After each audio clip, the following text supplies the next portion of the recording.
Somebody's got to go. That's Monday night in South Florida. The Jets looking for that first victory against the winless Dolphins. We're breaking down everything about the matchup with the Mad Backer, Bart Scott, and Brian Baldinger. That's coming up next.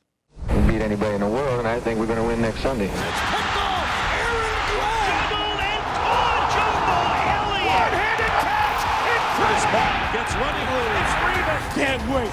Put your seatbelts on and get ready for the ride.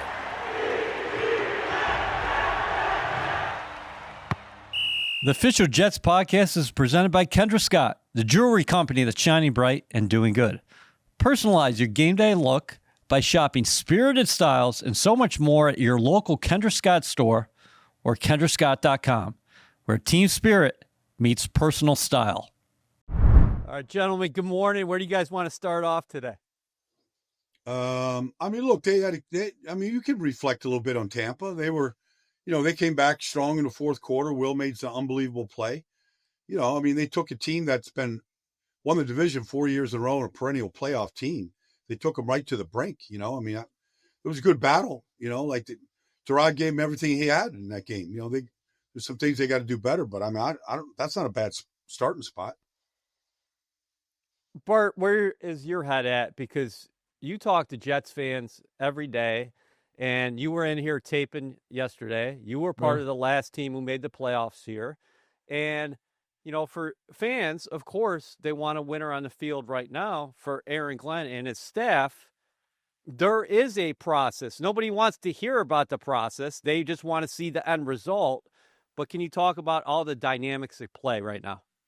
Well, the dynamics is trying to establish a culture, right? And also, just the beginning of trying to understand your personnel. You talk about Steve Wilkes trying to figure out what guys do well. Theoretically, you can think what they do well, but until you actually put them in live situations, you don't really know, and you have to adjust your program accordingly. And the other side, same thing with Tanner, right? You have to figure out what guys do well, and you have to grow the packages, and that takes time. And you just hope that during that time you can find ways to win and find ways to be competitive.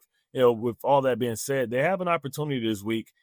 Somebody's going to have life after this game, and somebody's going to feel, discouraged and rejected and feel like, hey, the season's not going to go our way. But if you look at the schedule going here, and that's what you have to do, you take one game at a time. If they're able to win this one, then it's hope that, they're as good. Before the season started, we thought the game against Dallas would be a tough game. And it could be, but it's going to be opportunities offensively for you to put points on the board.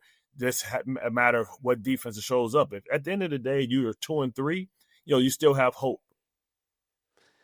Yeah, speaking to that, Baldy, what do you think about the schedule ahead? Monday Night Football, you're facing a team who's in a similar position as you, and the Dolphins are 0-3, still looking for the first win.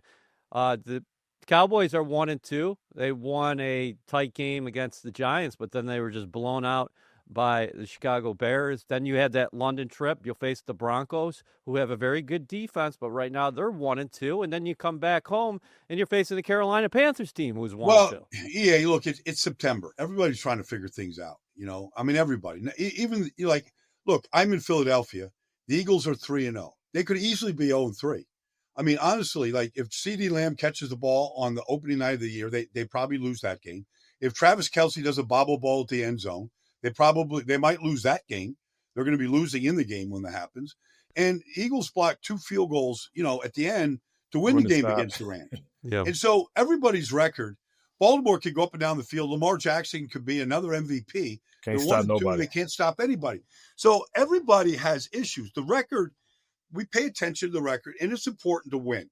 Don't get me wrong. But, all these games are hanging in the balance between a play here and a play there. If I'm Aaron Glenn, I'm just actually pointing this out around the whole league, how it comes down to a play here, a play there, wins and losses. And so these games can be won and lost in the first quarter, in the fourth quarter. It's never one play, it's never one guy, but these games are incredibly close outside of a couple blowouts that we get each weekend. But other than that, these games are coming down to the brink. And I watch it every week. And the Indianapolis is 3-0, but they could have been, they've been fortunate at the end of some of these games as well. Bart, every team's dealing with adversity, but the first year of the program here, you've already started 2 quarterbacks through 3 games. And then the defensive side of the ball, Jermaine Johnson back from injury, but unfortunately he's dealing with the ankle. And then here early this week for the Jets on the defensive side of the ball, where they're trying to just get their feet underneath them right now. Now you place Quincy Williams on injured reserve, unfortunately, with the shoulder injury, and then Marcelino McCrary Ball as well went to injured reserve. Well, that's what happens. You're only as strong as your weakest link. And, you think that how important it is to make sure that you develop the backside of your roster just as important as what you do with the front side of your roster, because we understand the nature of the game, but we also understand with the new week what that really means, right? It means that your depth is going to be tested. Every team depth is going to be tested. It's who can handle that, who can coach their way through it. No different than San Francisco, no different than Baltimore without Metabike and Likely. You have to adjust. You have to make sure that, and that's where coaching comes in. Understand, okay, what game plan can I put together that gives us the best chance to win every week? So I think, that's really what it comes down to. So we'll see what happens and how they adjust as well. We'll see if Justin Fields is back. If Justin Fields isn't back, what did Tyrod do well, and how do we grow off of that package and move forward? It's apparent, though, that they have to start developing a receiver opposite. Somebody's going to have to step up, and you have to make that an open competition, because you can't put so much on Garrett with 13 attempts. You got to be able to cheat a couple of those attempts potentially to somebody else if they're trying to double them, take them away. All right, we're going to get into this with our matchup, Jets offense versus Dolphins defense, in a second. But, Baldy, what have the Bills, and also obviously last game against the Buccaneers, these are two teams that game plan very well, we know that. But after the Jets put that run game on film in week 1, what's been the plan here? Because Bart just talked about, hey, Fields potentially being back in the lineup. The last 2 games for the Jets, the quarterback has been the leading rusher. Until you get a real run game. And the Jets have 2 good backs. But that's Vita Vea, that's Levante David, that's Todd Bowles. I mean, that's a tough group. They do a lot. They give you a lot of looks. It's about what they had success against Pittsburgh was they got a hat in a hat. They got movement at the point of attack. And they haven't been able to do that against Buffalo and Tampa. But that's what you got to get back to. You got to get back to finding out. And Bart, this. Like, you've got to have 3 runs that you can just go to. That's what Detroit did against Baltimore, on Monday night. They literally ran 3 runs, but they were really good at those 3 runs. They went to a YY, 2 tight ends, and they found something that worked. And then they play action off it on 4th down to seal the game. But that's what the Jets have to keep working at. What's our bread and butter play? Is it outside zone? Is it inside zone? Is it power? Like, they got to keep pounding and working at it. The guys are individually good. What they're not good at right now is always playing together and knowing what the other guy is going to do and how you get movement at the point. Because if you get movement at the point for Braylon or Brees, they're going to gain yards. But the idea that your quarterback is just going to scramble in the passing game and run, like, that's not an offense. And when you look at it, right, when you talk about the best teams and they run those same runs, they just get you a window dressing. They add a shift in motion in there. They change the personnel, but it's essentially the same run. And everybody knows that they're going to block it at the same run, but it looks like 5 different runs to the defense because it's out of different personnel groups. And it may be a different, nickel in there or a dime in there, or it could be base, or it could be, short yardage personnel. And it all looks like something different, but you're essentially running the same thing. You have to be able to learn how to, block that out of any front you get and be able to make it out of movement. So just 3 or 4 plays, left side, right side, tight end, short side, open side. But also, I think, the Jets probably have to figure out what their best personnel grouping is. And I don't mind them having 2 tight ends on the field, but if Garrett Wilson is like the only one that's doing work as far as a receiver, then why don't you just go to 1 receiver and go with your pony package and put Braylon and Brees back there, and then pretty much Brees is the wide receiver from the backfield. That creates a lot of hesitation. They've had some success with it last year. They've had success with it this year. I think they just need to commit to it and understand when you put two running backs out there and you put 2 tight ends and 1 receiver, then that forces other teams to have to change their personnel group. And if they decide to stay light, you just run the ball and bludgeon them to death and just use these guys. I mean, I grew up in high school. I know I'm going back to my glory days when I played tailback. We basically had 2 split backs. And we basically had two tailbacks, and we just, if it was a toss, we go block for each other. If it was a lead, we go lead for each other. Those guys can do that, but it creates so much indecision because if you have one of those guys leading up, like who's to say that guy doesn't lead up and then, runs the old strike pass that the Seattle Seahawks used to run with their fullback with Strong. But now you have that, and that's a real running back. Well, Baldy, the Jets' offensive line has definitely seen a lot more movement. I talked to Tanner Angstrand about that. Mm-hmm. He said that, Pittsburgh was more stationary. What we've seen in the last couple of weeks is a lot more movement. And I think bottom line is that you're going to see this offensive line develop because it's a young group that's working together. But speaking of injuries at the receiver position, like Bart's talking about outside Garrett Wilson, Josh Reynolds has not played the last couple of games. I thought Tyler Johnson got a couple catches in there. He had the one drop, but maybe he can build off of that. And then Mason Taylor, he's learning on the job. Another young guy is learning on the job right now. He got the 4 receptions. And, again, it's a learning process for him, especially in a blocking game. Yeah, and he's going back home. I mean, Mason is, University of Miami kid, and he's going back down there. And so, I think, well, he went to LSU, but I mean, that's where he grew up there. Yeah. Yeah. So, I mean, that's always a big deal.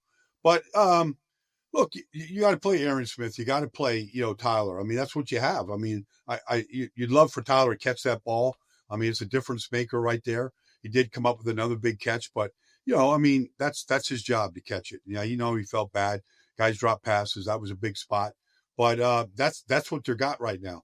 And so, I mean, Garrett will look. The weakness of this whole Miami team is their secondary. It's a mess, and everybody knows it, and everybody's torching it right now, and they got to take advantage of it. They've got some guys that are questionable whether and even Minka in the back end doesn't look like he runs nearly as like he used to. But the key is they've got talented guys up front, and that's the strength of their whole team is their defensive front. Chubb and Jalen Phillips and Chop Robinson and Zach Sealer, like that's the strength of this whole team. And so if they block them up the way other teams have right now, they're going to have success at the back end in this game.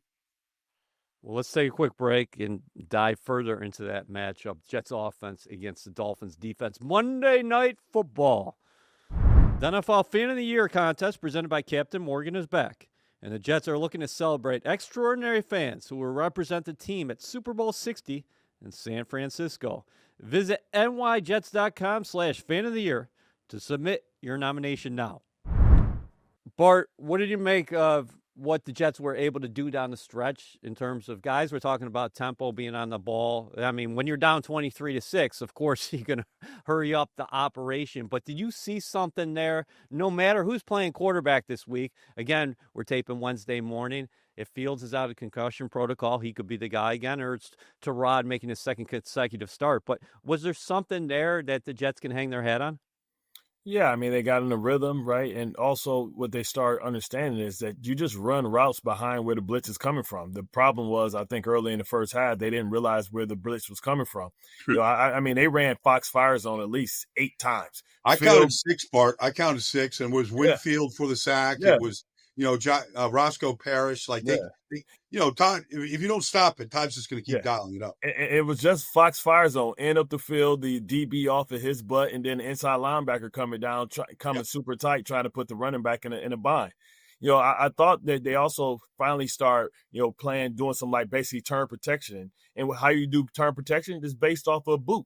You can blitz all you want. You can't penetrate turn protection because somebody's always looking at you. And then the quarterback is running away from you. So they did that a couple of times with Justin or Tyrod. I would love to see them, with a lot of boot action, sprint outs, throwbacks where you're cutting the side of the field and being able to have options that way, because I think it's hard to penetrate. Anthony Weaver, former teammate of mine, he's going to watch the film and say they struggle with blitzes. And if your secondary's, struggling, let's try and heat them up quickly so our guys can just flat foot and hope that the ball comes out and we make the tackle with the hot route. So, what you saw last week, you're going to get versions of that this week as well. I mean, Anthony was there. He ran Fox Fire Zone. He knows exactly what it looks like. He knows how it can challenge protections. How you beat Fox Fire Zone, which is basically from the field, the wide side of the field. You just turn protection. You can't penetrate it. Just for the fans listening to us out there, Bart, it's basically a a weak side overload.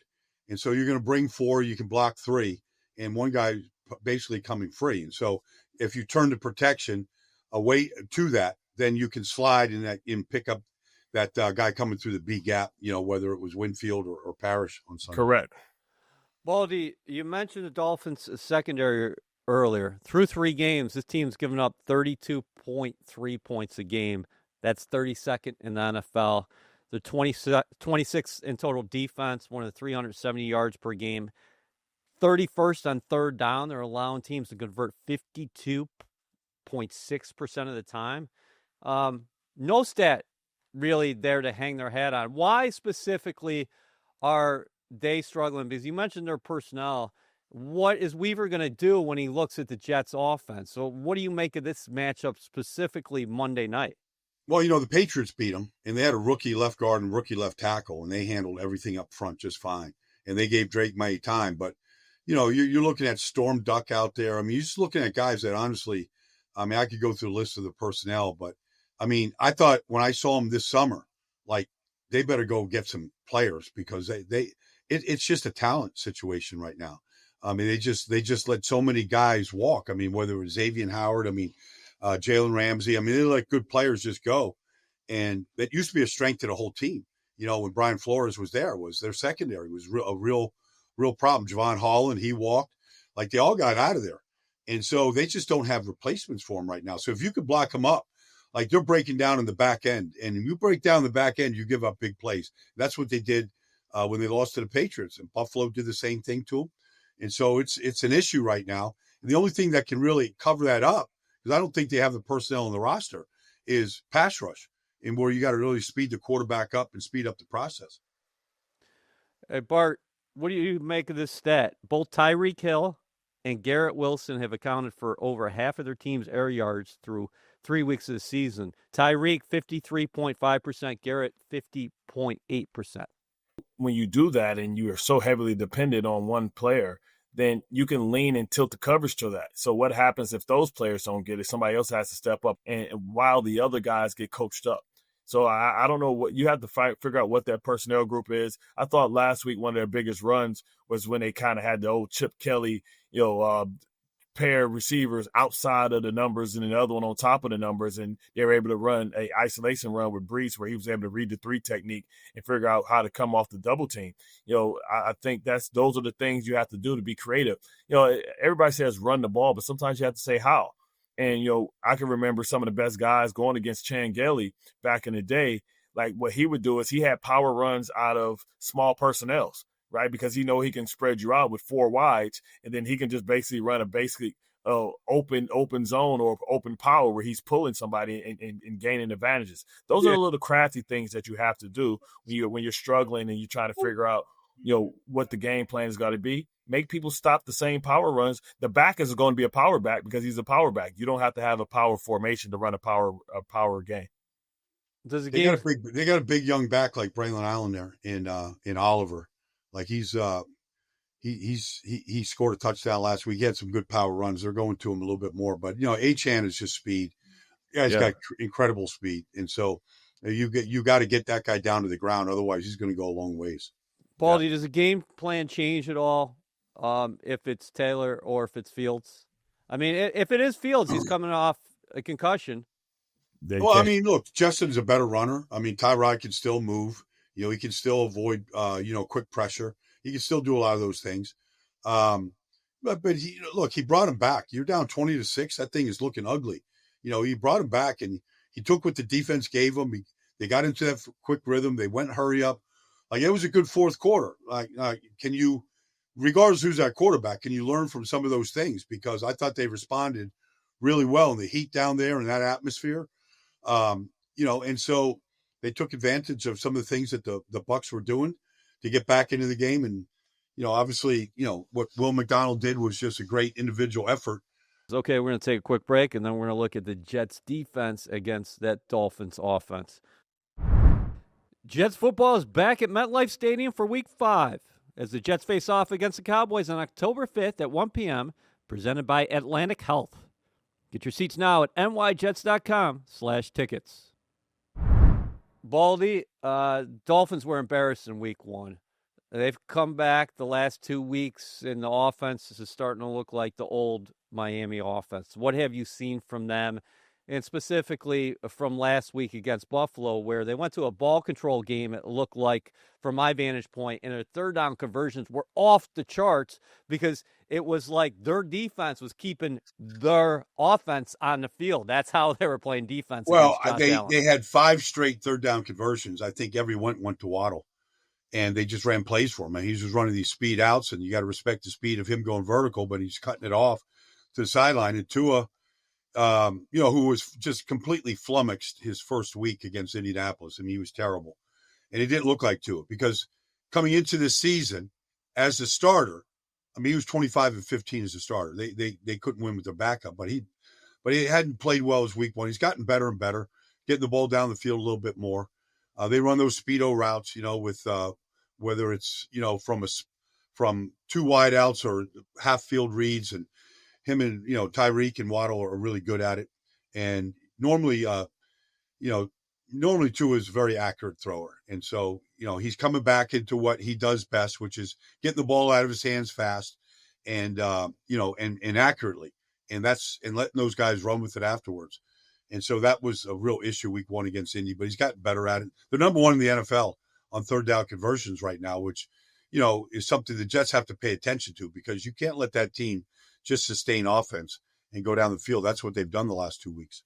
Bart, can I just point something out here as far as the Jets defense is concerned? And Baldy did a film review on this for us that you can find on our digital and social platforms. Quinnen Williams was unbelievable Sunday. I mean, that gets lost in the mix, and I get it. The Jets aren't winning right now, and they're looking for that first win of the season. But with that being said, Warren Sapp was at the game, and coming out after halftime, Sapp went over to him, gave him some kind of impassioned speech. But to me, that was all about real respect and real. Mm-hmm. And Sapp knows how good this guy is. And when Quinnen was growing up, he idolized a guy like Sapp in terms of what he brought to the table from the 3 technique. I mean, listen, Quinnen has all the tools, right, to be, top 5 defensive tackle in this league, for the years to come. And now he has help. I thought, when you look at Harrison Phillips, he's really aiding and allowing him to be able to get the matchups that he needs, or be able to kind of take some of the pressure off of Quinnen having to be everything, the run stopper, the interior, movement guy, and all that type of stuff. He has tremendous versatility. I mean, sometimes I think, we forget that he can play at DN as well, as far as that big elephant in. So if you can't stop the run sometimes, and you're without Jermaine Johnson, I don't think it's a bad idea to put him at the elephant end and bring, Briggs and bring in Phillips, and be able to have that heavied up defensive tackle type look, because he can convert and be able to convert on from run to pass. But he's always had all the tools. He's an exceptional athlete. He's a tremendous competitor, and he has tremendous skill set. You have to tip your cap to everything that he learned in the University of Alabama before he got here, because he was ready to go. And I think he's just, on his verge to all-pro season. If they can figure out how to get this defensive, the run defense stop, he'll get more accolades. And if they're going to turn it around, it's going to be because the defense is going to play to its potential. Baldy, I really like this Jets interior, starting with Williams, but that was a great trade acquisition, and getting Harrison Phillips here. And one guy that Bart continues to talk about is Juwan Briggs. Great motor there on the inside, a strong guy as well. But we talked at the onset here, Jets dealing with several injuries at the linebacker position. What is the plan now for Wilkes and Aaron Glenn as they look at a Miami team that, listen, they thrive with the misdirection. They thrive with the screen games. They thrive getting the ball out of Tua's hands, and they have tremendous speed. And so what do you do with the linebacker spot now? Well, I mean, you're going to be as good as your eyes, because you're going to see a lot of fly sweeps, and you're going to see a lot of misdirection. And so you want your eyes to be good. And so, but that starts with just looking at the front, and, the offense line will tell you where they're going for the most part. And so, but they've got tremendous speed, on some of these sweeps that they run in the run game. But I still think, they got a rookie left guard. They got a very young left tackle. I mean, you got to make these guys know what they're doing too. Like, you got to challenge because I think Aaron Brewer is an undersized center. I might put Leonard Taylor right on top of him, or Phillips. Like, beat him up at the center position. You're going to be as strong as your center. Like, there's things you can do to cover those guys up. You can play a reduced front against this group right here and free the linebackers up. Bart will tell you, like, they're going to be as good. He's going to make as many tackles, whether it's Kiko in there or Jamian, whatever. I mean, you cover the guys up front, let those guys go run and, use their speed to go chase these things down. They can have some success right there. So you could do some things with your front to free your linebackers up to stop the run. Bart, that's music to your ears, huh? The reduced front? Yeah, I mean, listen, that's a reduced front. I'm sitting right in that bubble. Come see me if you dare. You know what I mean? You talk about, that safety coming down, that gives you flanking, right? Because, if it's one receiver to the open side, then you stay cover two on the backside, or what we used to do with Revis is, choke the guy there, man to man on that side, and tilt the entire backside, safety over to the front side. So now we can stuff the other side. It's a lot of ways you can do that. And listen, I was disappointed not to talk about other people in other organizations. I don't understand why the Ravens didn't play the reduced front and bring Kyle Hamilton down as the insert safety. As everybody, what that allows you to do is that it allows the backside linebacker to fast flow to run away without having to worry about checking that gap, because the insert safety is able to check that gap. Or you can stab that in to make everything spill to that free defender that's inserting.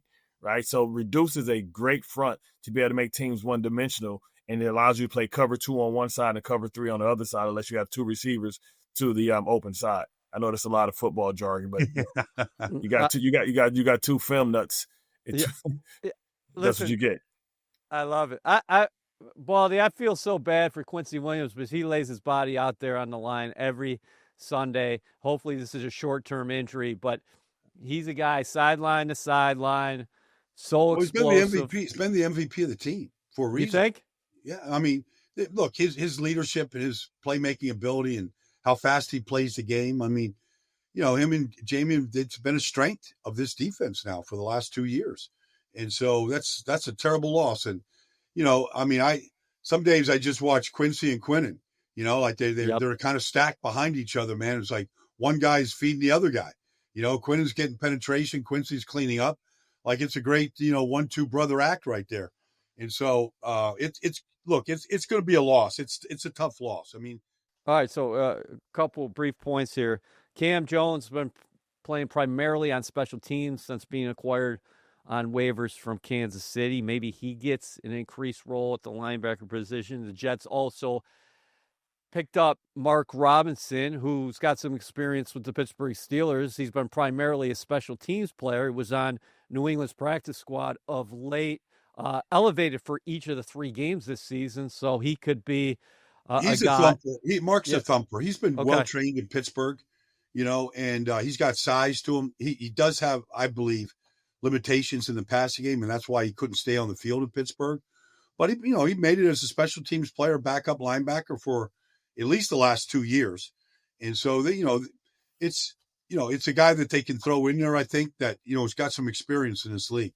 Bart, do you put a sauce on Tyreek Hill? He's got a different skill set than these other guys that he's been shadowing here early in the season, like a Metcalf or a Mike Evans. No, I put him on Waddle, because Waddle's the guy that, has that deep speed. I'm going to double Tyreek and bracket him from different directions. He's never going to know where the double team's coming from. It could come from my nickel swiping out to him. It could come from the safety.